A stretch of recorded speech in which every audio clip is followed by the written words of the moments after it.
كنا لنهتدي لولا أن هدانا الله أشهد أن لا إله إلا الله وحده لا شريك له ونشهد أن سيدنا ومولانا محمدا عبده ورسوله اللهم صل وسلم وبارك على محمد وعلى آل محمد كما صليت على إبراهيم وعلى آل إبراهيم في العالمين إنك حميد مجيد رب اشرح لي صدري ويسر لي أمري واحلل عقدة من لساني يفقهوا قولي سبحانك لا علم لنا إلا ما علمتنا إنك أنت العليم الحكيم رب يسر ولا تعسر رب تمم بالخير يا أرحم الراحمين. Assalamualaikum warahmatullahi wabarakatuh. Puasa tak hari ni?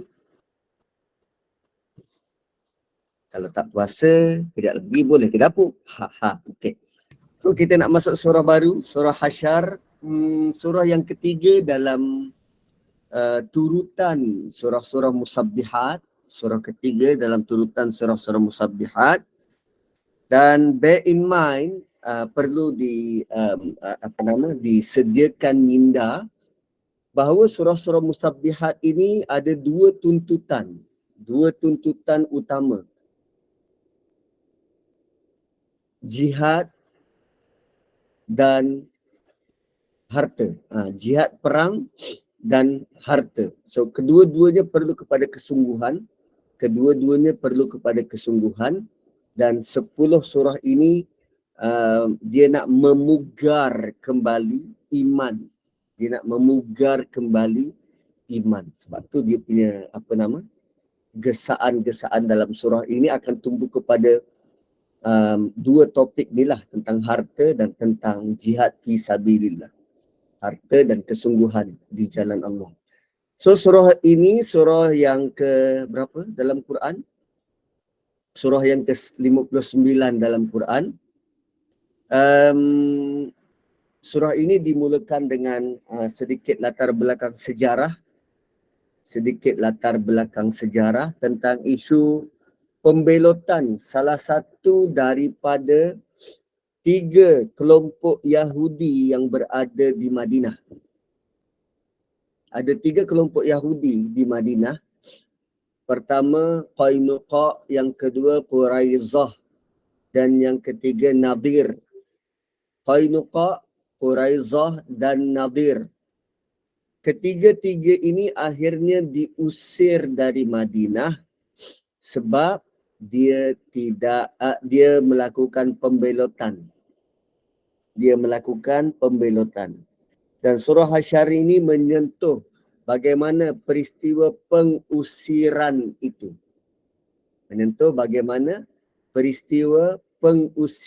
Tersebut. Lalu kenapa Nabi halau Bani Nadir ni? Kenapa Nabi halau Bani Nadir? Kan macam kita dekat Malaysia ni ada 3 kaum besar yang majoritinya kaum Melayu, dan kita ada Cina dan India. Katalah bila sampai ke tahap kita punya masyarakat ni memang tak boleh nak pergi dah, maka pemerintah kita mengambil keputusan, nyahkan sajalah kaum India misal kata, atau nyahkan saja kaum Cina. Kan macam tu. Itu yang diambil, tindakan yang diambil oleh Nabi SAW. Dan sejarah panjang orang Yahudi ni, kita tahu bahawa mereka ni orang bijak. Dan dalam ketiga-tiga kumpulan Yahudi di Madinah, Yahudi Bani Nadir ialah Yahudi kumpulan yang paling kaya. Ekonomi Madinah boleh dikatakan dipegang oleh grup Yahudi ni zaman berzaman. Dan sekarang yang paling kaya dihalau dari Madinah. Cuba bayangkan kalau kita keluarkan kaum Cina dari Malaysia. Kenapa jadi bulan? Saya pun tak tahu. Mungkin sebab bulan Ramadan atau sebab nak bedtime story.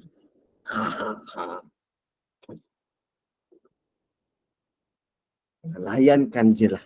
Pagi-pagi Ramadan macam ni kan masing-masing ngantuk. Jadi kita buat sesuatu.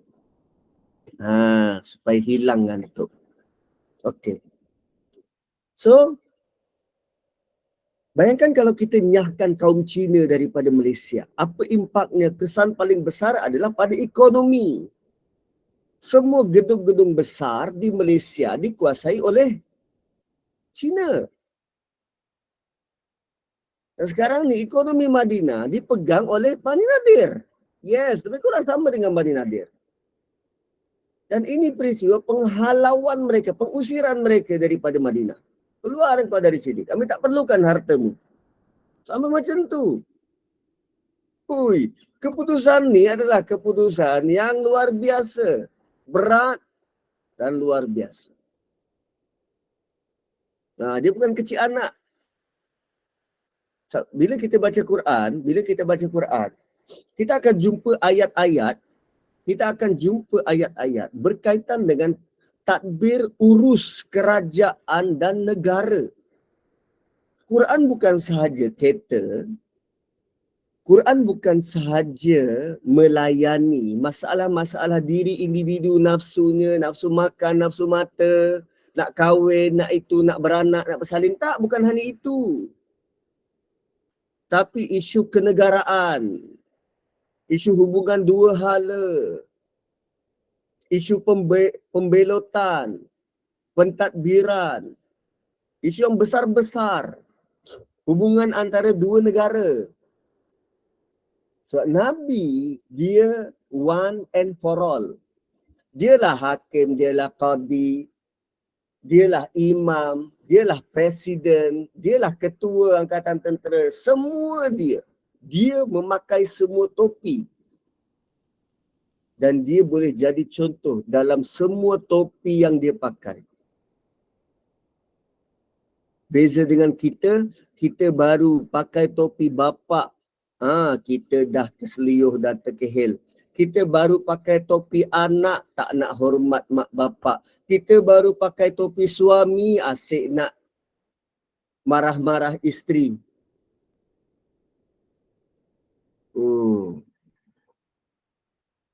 Kan beza dengan Nabi SAW. Hebat. Nabi ni sangat hebat. Insan sangat hebat. Dan pembelatan ini berlaku setelah mereka dah buat perjanjian dengan umat Islam. Tapi mereka tetap belot. Maksud belot ni apa? Mereka merancang nak bunuh Nabi. Itu level belot tu. Mereka rancang nak bunuh Nabi, nak bunuh Presiden. So kalau ada sebarang perancangan nak bunuh PMX misal kata, apa berlaku pada perancangan tu, pada orang tu, pada kumpulan yang nak buat tu? Usir. Paling tidak hukum bunuh, hukum mati. Espionage. Itu level seriusnya benda ni. Dia bukan sekadar belot dihalau. Tengok Islam kan tak adil, orang baru tak setuju je terus halau. Bukan sekadar tak setuju, mereka merancang nak bunuh Nabi. Nabi Presiden of Madinah. Ketua negara, kau nak bunuh ketua negara. Paling tidak kau kena hukuman mati. Pun lebih bagus. Diusir tu lebih bagus. Sebab hukuman asal adalah hukuman mati. Mana-mana negara, kalau nak bunuh presiden, hukuman mati. Tapi ini Allah usir je. Nabi usir je. Kan? Malah mereka bermusyarat nak bunuh Nabi waktu Nabi datang jumpa mereka. Dia kisahnya macam ni.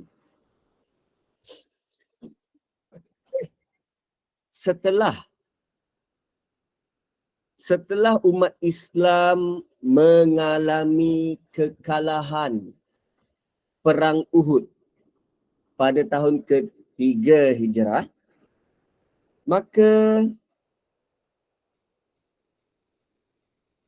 pandangan orang-orang Yahudi terhadap orang Islam sudah mula berbeza. Sebelum ni diorang rasa, Islam ni kuat kot.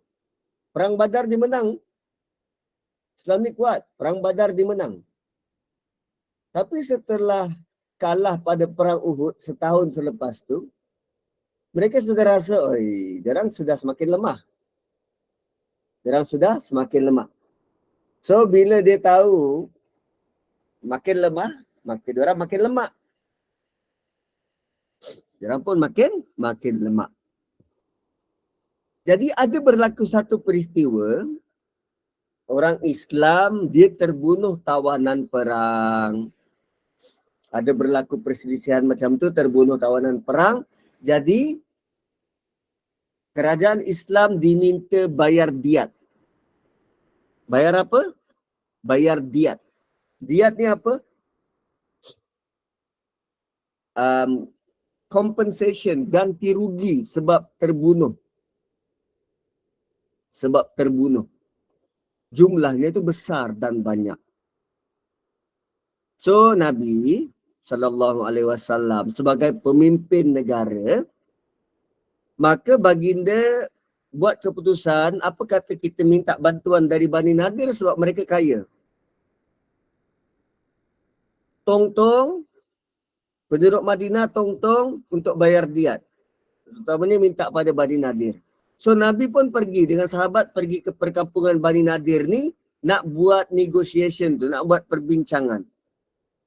Bila sampai ke satu tempat dekat perkampungan tu, wakil dari tempat tu kata, tunggu dekat sini, saya pergi panggil saya ketua. Tunggu di sini, saya panggil saya ketua. So Nabi pun tunggu satu tempat. Tunggu dan bersandar. Bila dia pergi jumpa ketua dia, diorang duk bincang, tu Muhammad dah datang.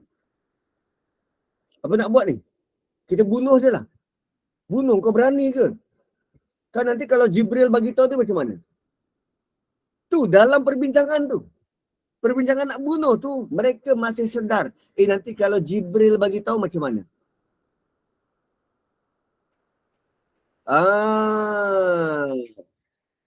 Gitu. So, bila tengah-tengah merancang tu, maka ada satu orang ni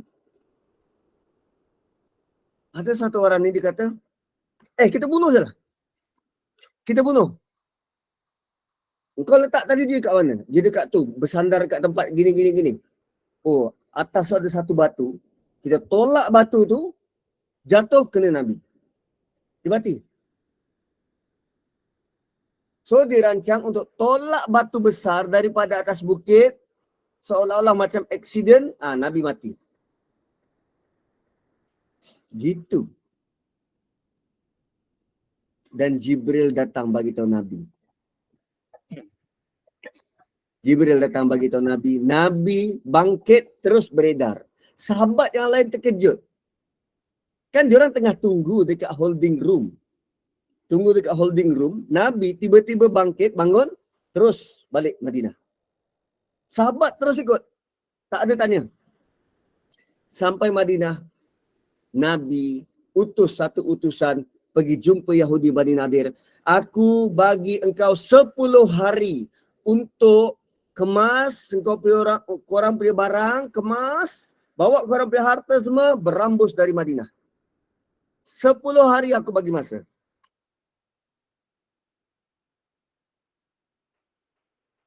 Berapa hari Nabi bagi masa? 10 hari. 10 hari. So, dalam tempoh 10 hari,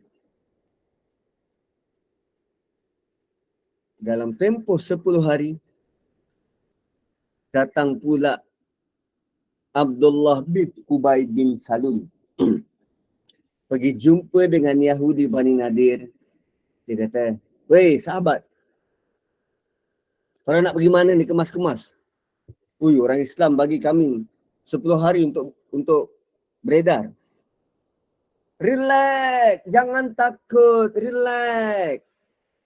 Bersama kami ada 2,000 orang yang menyokong perjuangan korang. Relax, jangan lari. Stay dekat sini. Kalau diorang serang korang, kami akan bantu. Jangan risau.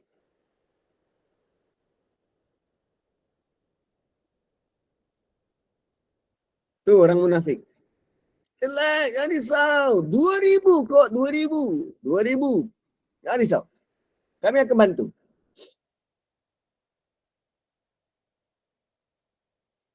So, ini Yahudi termakan pujuk orang munafik. Termakan pujuk orang munafik.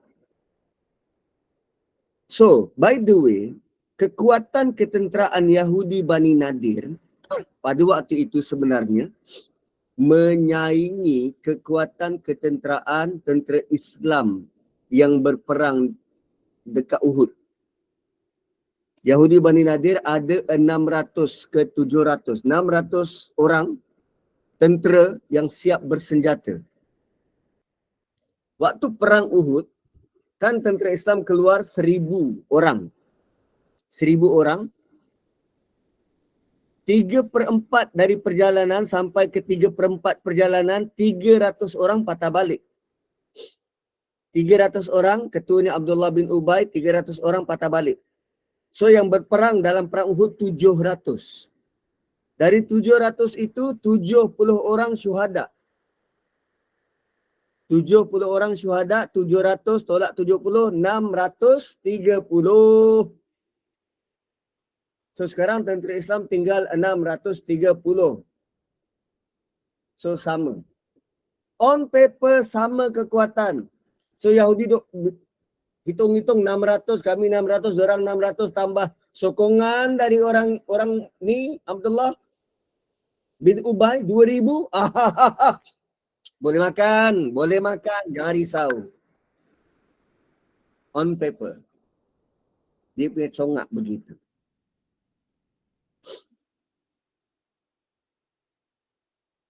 So bila dia tengok orang Islam lemah, mereka naik lemak.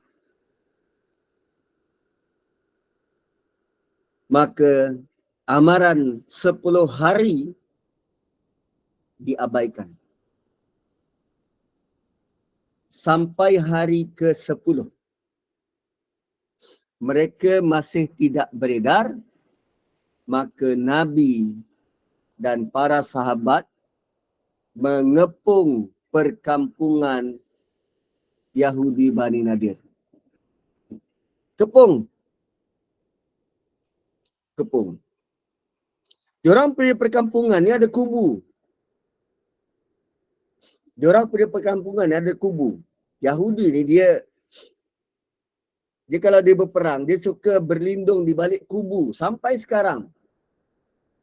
Satu sekarang ni dia buat iron wall tu.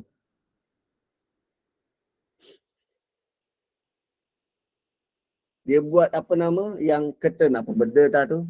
Waktu Palestin hantar peluru berpandu tu kan banyak dia punya peluru berpandu pintasan. Dia suka berkubu. Dan dia punya yakin pada kubu dia, waktu kena kepung tu dia kata kau masuklah, Tuhan kau pun tak mampu nak masuk sini lah. Tu dia punya ayat. Kau masuklah kalau boleh, Tuhan kau pun tak mampu nak masuk ke dalam ni. Angkuh.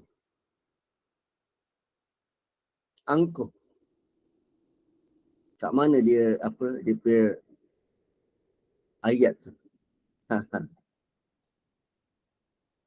Kat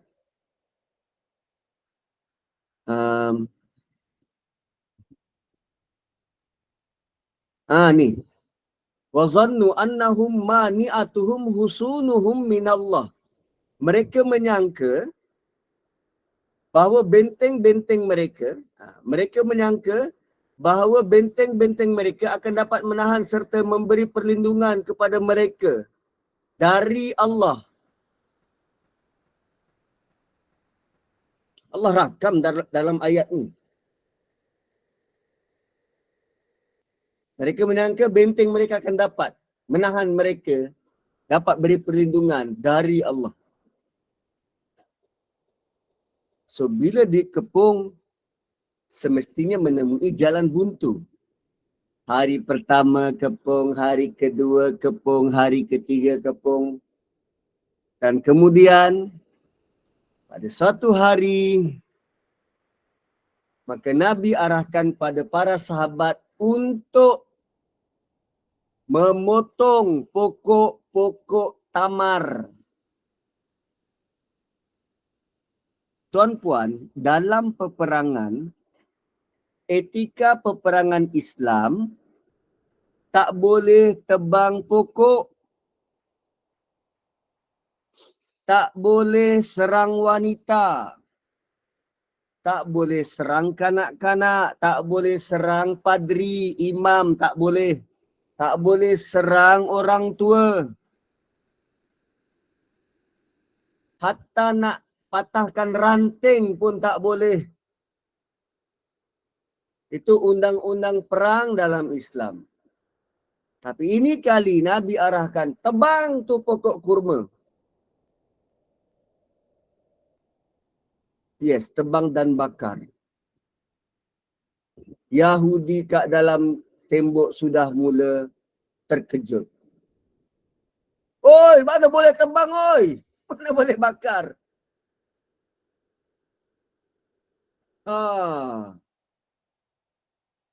Bila sudah tebang, sudah bakar, diorang sudah mula takut. Okey, kami surrender, kami surrender. Kami surrender.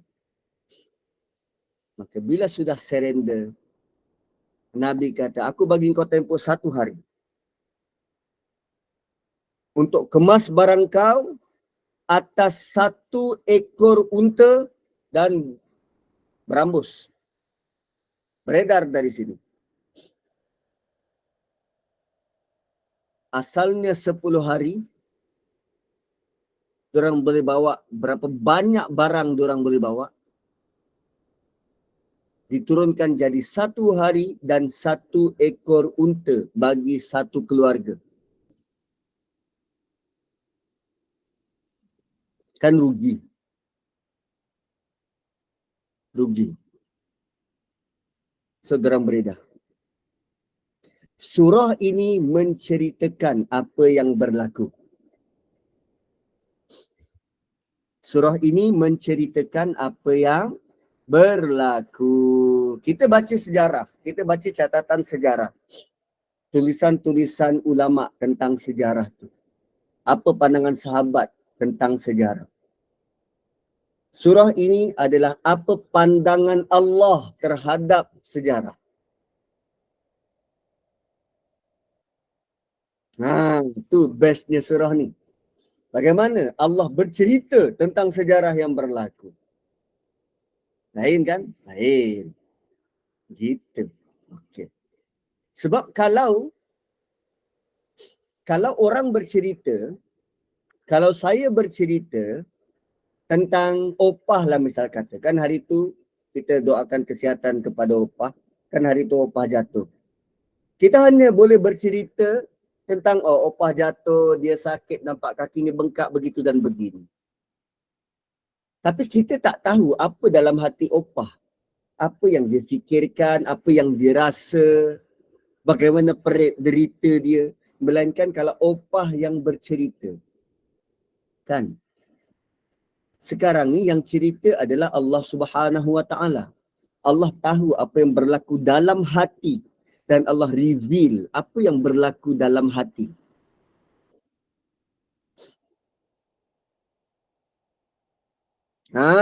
Gitu.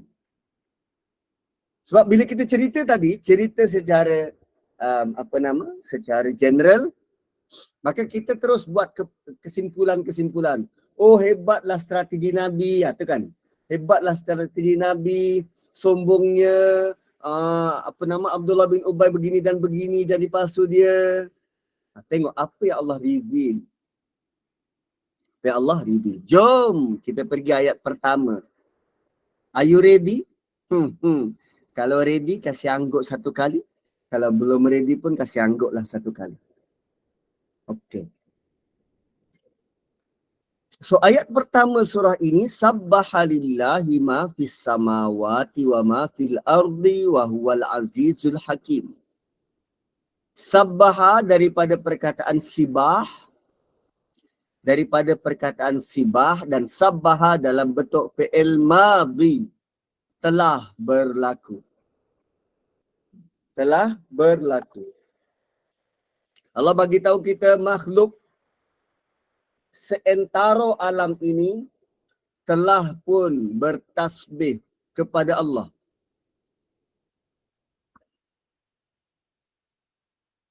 Ya, sebelum masuk cerita, Allah bagi tahu makhluk-makhluk telah pun bertasbih kepada Allah. Apa yang patut kita belajar? Oi, diorang dah start lah, kita kena buat lah. Gitu. Oi, diorang dah start, kita kena buat. Bukannya dalam bentuk, oh dah mula lah. Okey, alam dah tasbih. Lah kau, bila kau nak buat? Macam tu. Janganlah relax je. Kita tahu alam ni dah bertasbih. Kita buat dono je. Seronoklah korang. Bila sabah, langit dan bumi telah pun bertasbih, kita kena buat.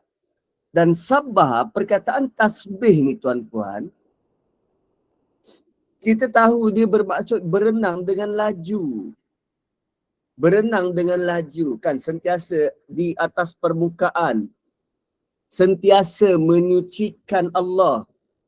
So, bila sebut tentang berenang laju, di dalamnya ada idea kesegeraan. Kena cepat-cepat buat, kesegeraan. So, bila disuruh tu terus buat, jangan tangguh-tangguh, terus buat. Itu idea dia. Bila kita tahu makhluk telah pun bertasbih, aku kena buat terus buat, sekarang terus buat. Subhanallah, terus buat. Subhanallah bihamdi, subhanallahil azim, terus buat. Jangan tangguh, terus buat. Bila ada arahan bertasbih, terus buat, jangan tangguh, kena bersegera.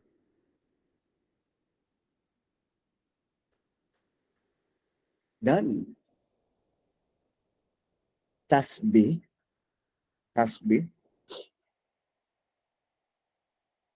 dia boleh dalam bentuk perkataan, juga boleh dalam bentuk perbuatan. Tasbih yang kita tahu, ungkapan subhanallah. Itu kata-kata kita nak menyucikan Allah. Bagaimana dengan perbuatan kita?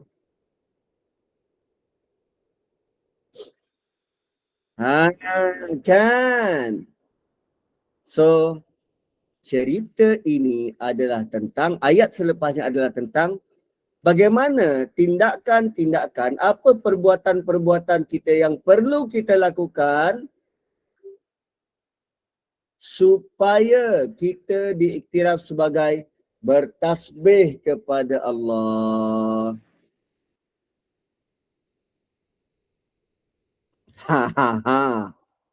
Apa perbuatan-perbuatan yang dikira sebagai bertasbih kepada Allah?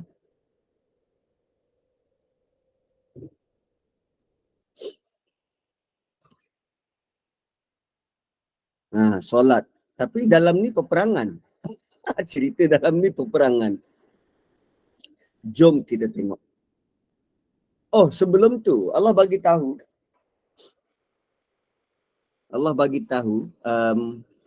Sekejap saya sharekan.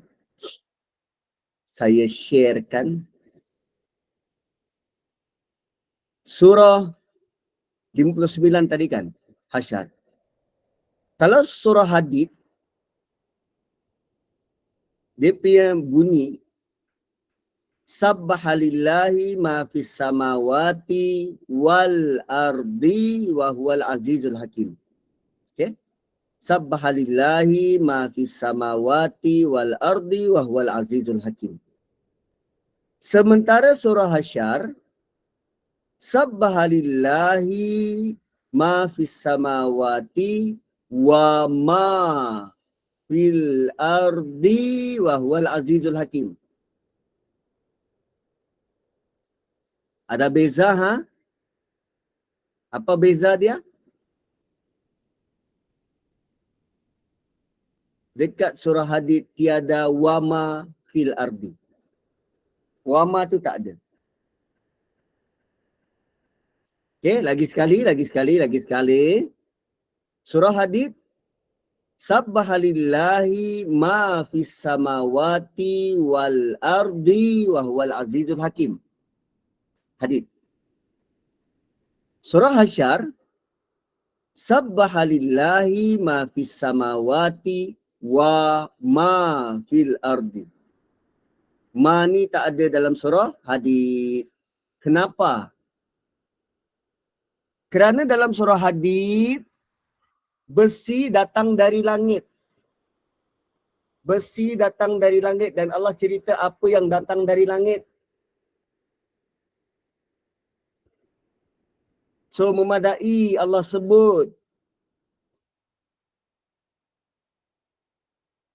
Memadai Allah sebut sahaja yang dari langit. Ma fis samawati. Telah bertasbih apa yang ada di langit dan di bumi. Tapi terutama yang di langit tu besi turun dari langit.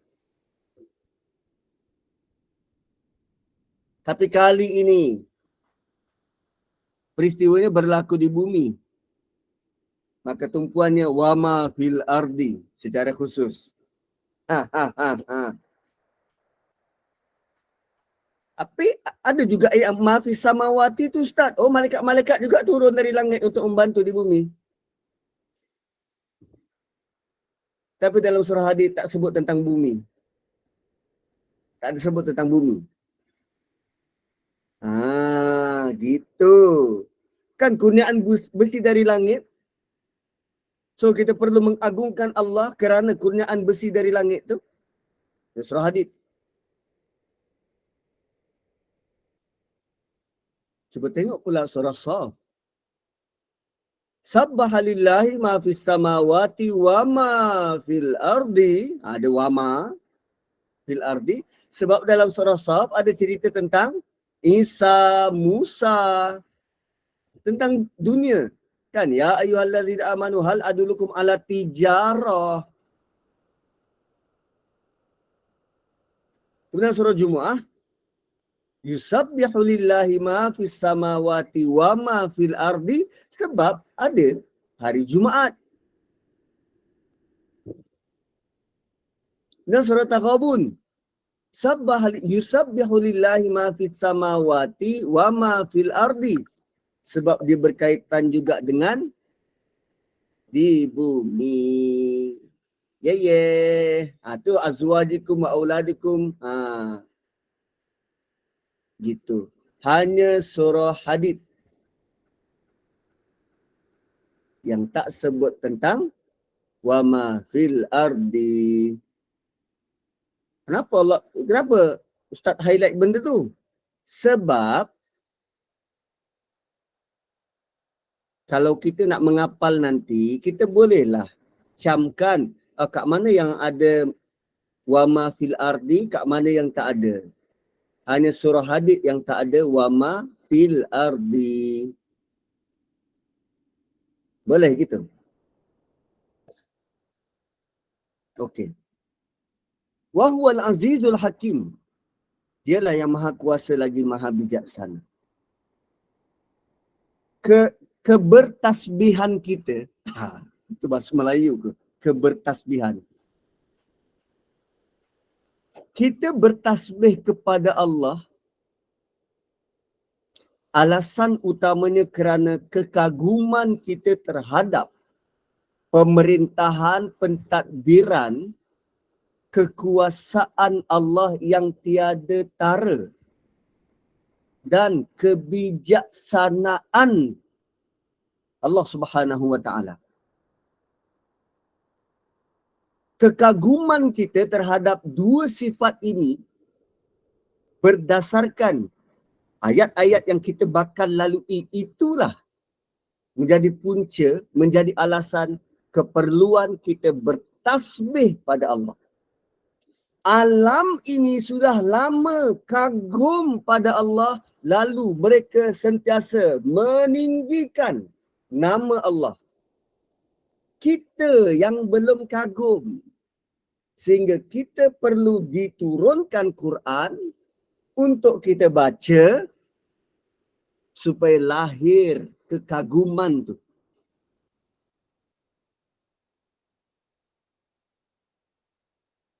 Anda kalau setakat dengar nama Sya'ari, anda akan apa nama? Sya'ari, orang kenal kan Sya'ari Abdul Rahman. Okey. Kalau sekadar dengar nama Sya'rawi, Mutawalli Sya'rawi.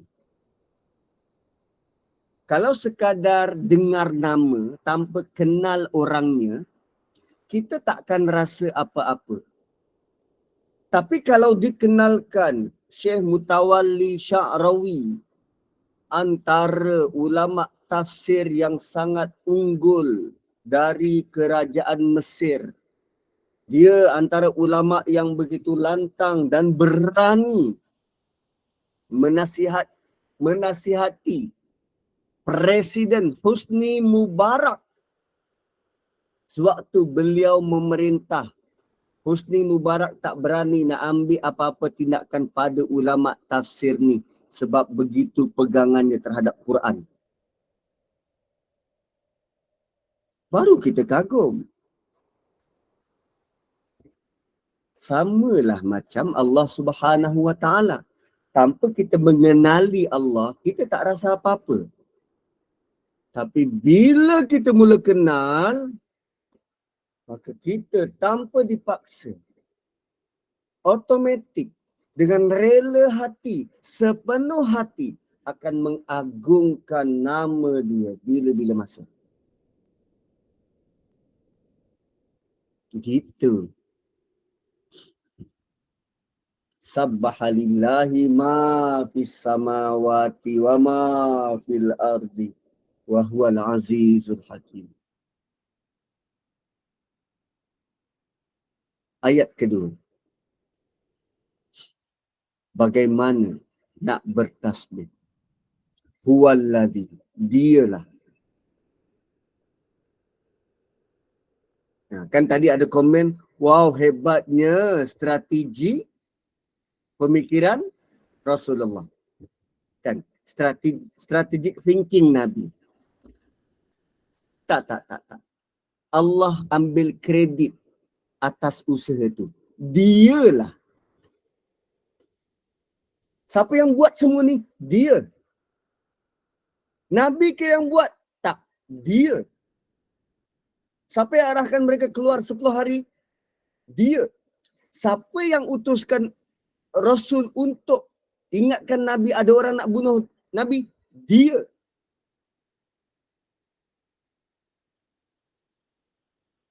So nampak tak? Kan berubah. Tadi kita baca sejarah. Kita baca tulisan manusia. Manusia akan nampak apa yang dia nampak.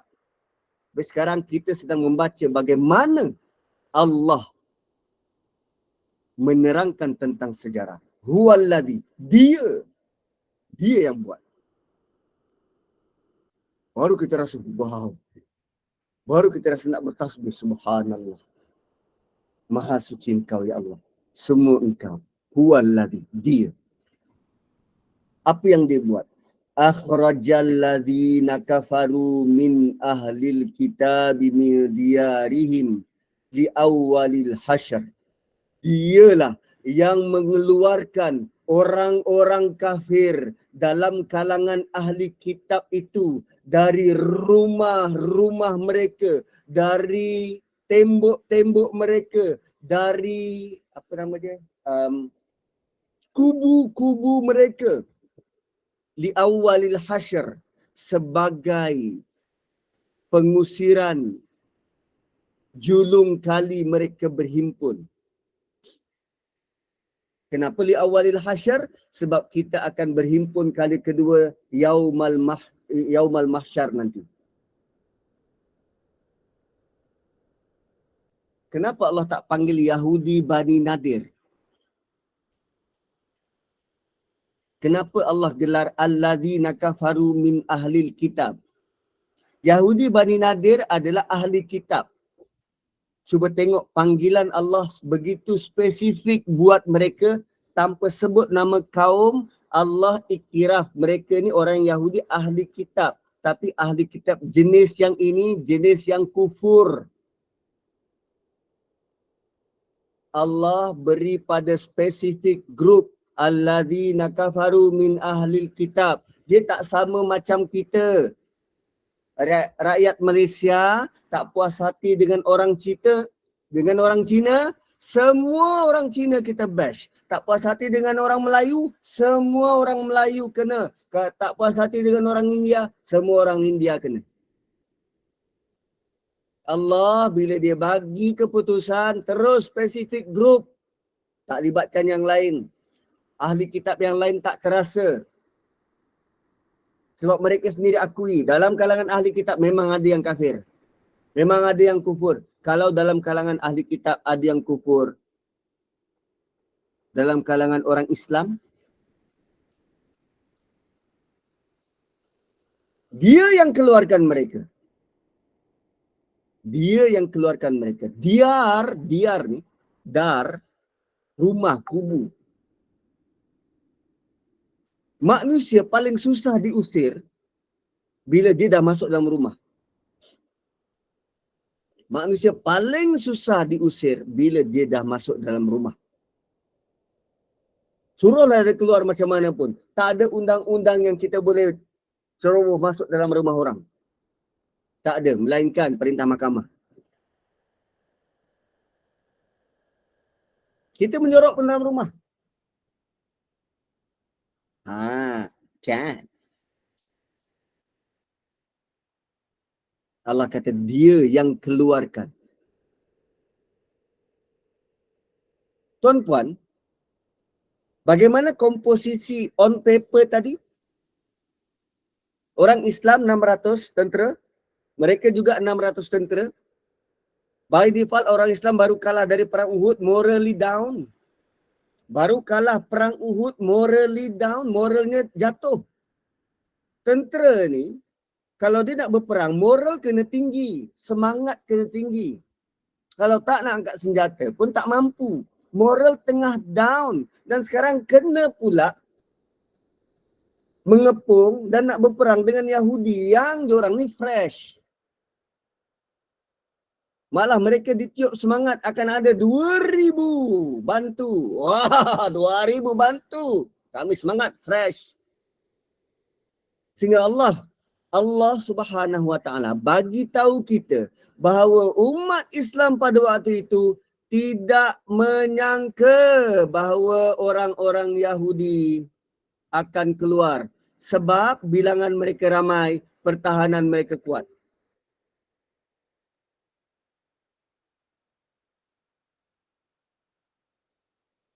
Kalau sekarang kita kata kita nak keluarkan Cina dari Malaysia, boleh ke? Oh, tak boleh Ustaz. Diorang kuat Ustaz. Dia boleh belilah Malaysia ni. Ma zanantum ayyakhruju.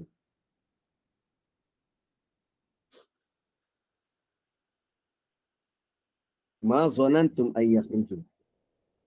Tapi itu jam orang-orang Islam di Madinah, dia tak kata boleh dengan izin Allah. Diorang sendiri tak yakin ekspedisi itu akan berjaya. Diorang sendiri tak yakin ekspedisi itu mereka akan keluar. Itu keyakinan mereka pada waktu itu. Sebab tu Allah bagi tahu. Allah bagi tahu kita apa yang ada dalam hati para sahabat. Ma zanantum ayakhruju. Boleh ke ni? Wa zannu. Sementara itu wa zannu, sementara itu mereka orang Yahudi, mereka wa zannu annahum mani'atuhum husunuhum min Allah.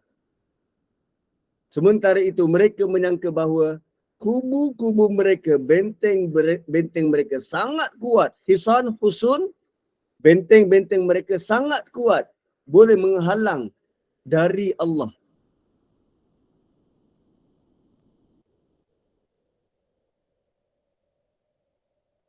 Halang dari Allah. Lalu kerana confident mereka, fa'atahumullahu min haitsu lam yahtasibu. Lalu Allah datangi mereka, Allah serang mereka dari arah yang mereka tak pernah sangka. Allah timpakan, fa'atahumullah, Allah datangkan pada mereka dari arah yang mereka tak pernah terlintas dalam fikiran. Siapa buat ni? Semua kembali kepada huwallazi ke atas tu.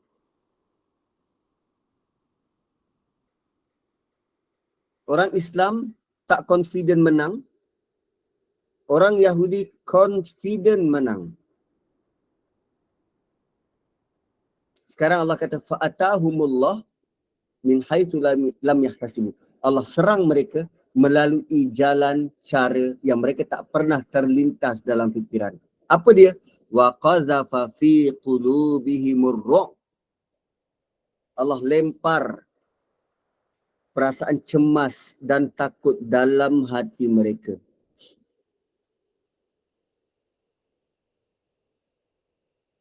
Allah lempar perasaan cemas dalam hati mereka. Ini tahun keberapa? Tahun ketiga hijrah. Para sahabat keep on diingatkan Allah berkuasa. Mereka berada di lapangan. Mereka lalui, nampak kuasa Allah depan mata berulang kali sehingga menempa hati yang begitu kukuh dengan iman. Kita boleh sebut, boleh dengan izin Allah. Tapi sebab kita tak ada pengalaman itu. Bila berlaku benda tu, kita akan hilang harapan.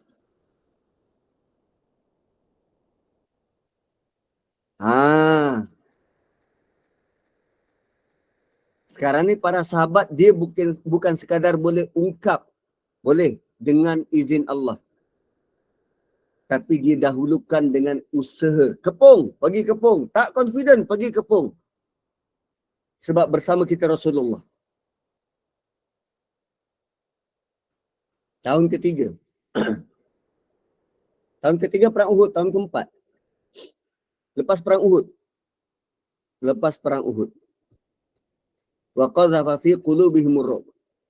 Allah campak perasaan takut, cemas pada hati mereka. Ru'b, sangat takut. Ar-ru'b, ru'ba. Sangat takut.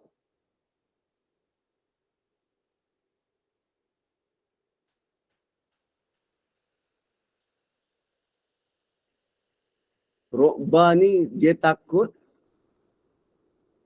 Diorang punya takut sampaikan mereka sendiri nak buka pintu kota tu. Kan dia kubu, punya dia takut, orang panik takut. Sampai ke tahap ada yang nak buka pintu tu, tak apalah, masuklah. Kami tak tahu nak buat apa dah. Sebab mereka memang sangat takut pada Nabi.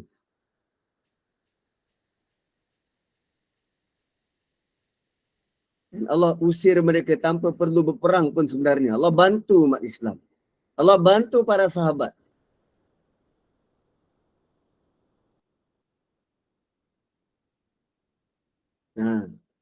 Yukhribuna buyutahum. Mereka memusnahkan rumah mereka. Yahudi ni paling sayang harta. Ru'ba ni lebih. Kalau khauf ni takut sampai menggigil. Ru'ba ni takut sampai dia buat benda bodoh. Khauf takut sampai kejang.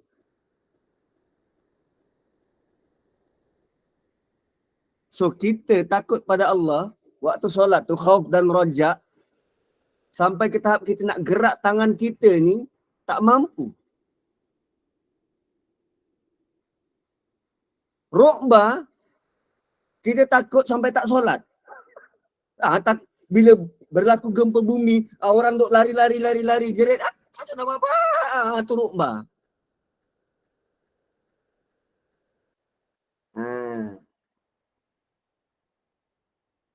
So rukba lebih daripada khauf. Lebih tinggi ketakutan tu. Yukhribuna buyutahum. Mereka ni sayang harta mereka. Dia punya takut sampai ke tahap mereka musnahkan sendiri perhiasan yang ada dalam kota tu. Bila diarahkan diusir keluar, nak tinggalkan tu, mereka musnahkan sendiri perhiasan yang ada dalam tu. Supaya bila dah hancur, tak adalah orang curi. Kenapa dia buat macam tu? Sebab tak nak orang Islam ambil barang-barang tu.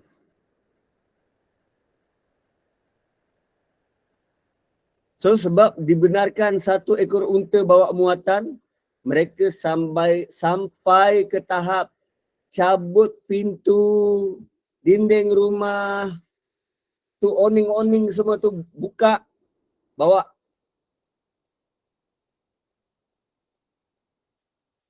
Supaya orang Islam tak dapat menikmati peninggalan.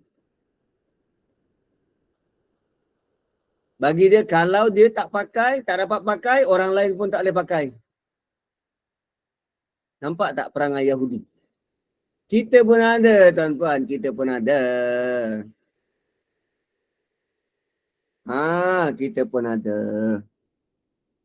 Kita sewa ladang orang untuk tanam pisang.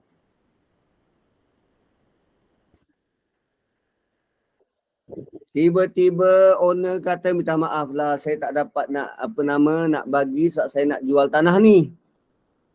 Jadi boleh tak awak beredar? Pisang belum masak.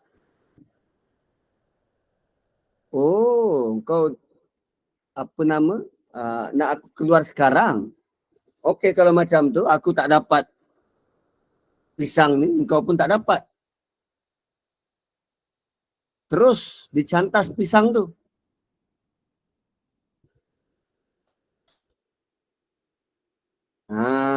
Kita pun lebih dahsyat dari itu. Perangai sama je. Tu yukhribuna buyutahum biaidihim. Mereka rosakkan. Dan tengah-tengah diorang rosakkan tu, orang mukmin pun bantu. Ialah bantu merosakkan kubu dari luar. Fa'tabiru ya ulil absar. Maka ambillah ibrah. Ambillah ibrah ini, wahai orang-orang yang ada mata hati. Tadi Allah cerita sejarah.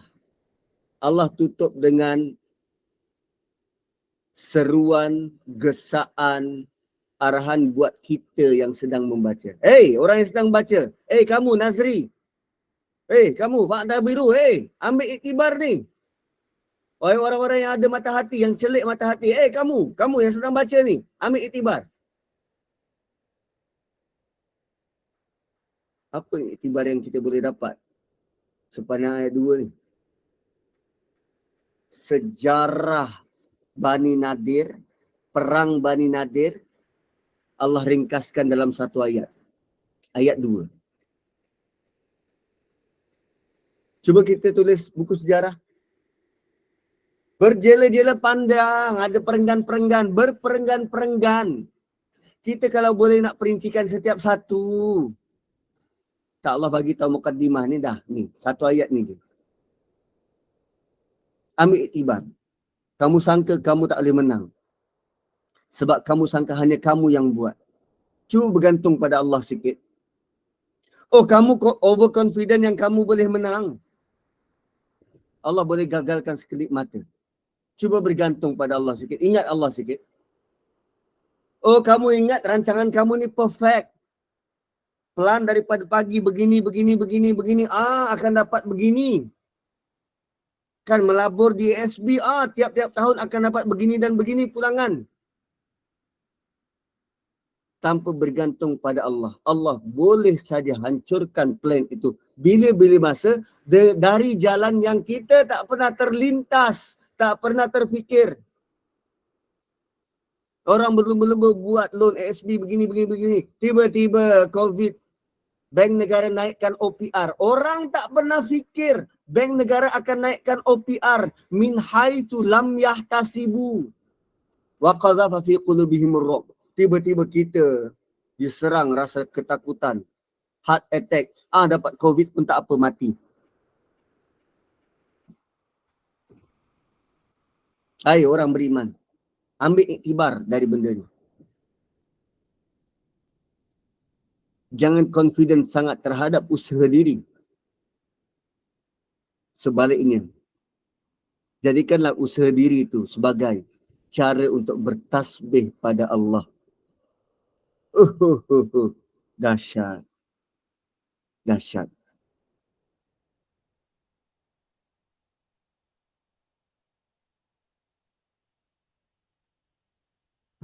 Gitu. Dan lebih dahsyat lagi kalau kita tengok ni ayat ketiga dan kita tengok lagi 3 minit nak pukul 10, maka ada baiknya untuk kita berhenti saja dulu di sini dan kita sambung lain kali. Barakallahu li walakum. Kita akan sambung kemudian hari pada ayat ketiga. So kembali kepada admin Spark.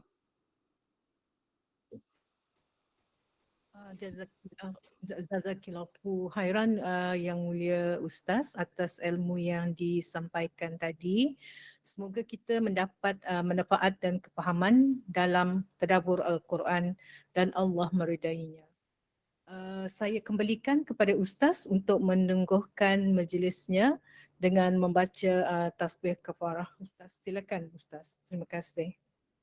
Subhanakallahumma bihamdik nashhadu an la ilaha illa anta nastaghfiruka wa natubu ilaik. Wal 'asri innal insana lafi khusr illa alladzina amanu wa 'amilus solihat wa tawasaw bil haqqi wa tawasaw bis sabr. Terima kasih semua. Assalamualaikum warahmatullahi wabarakatuh. Terima kasih.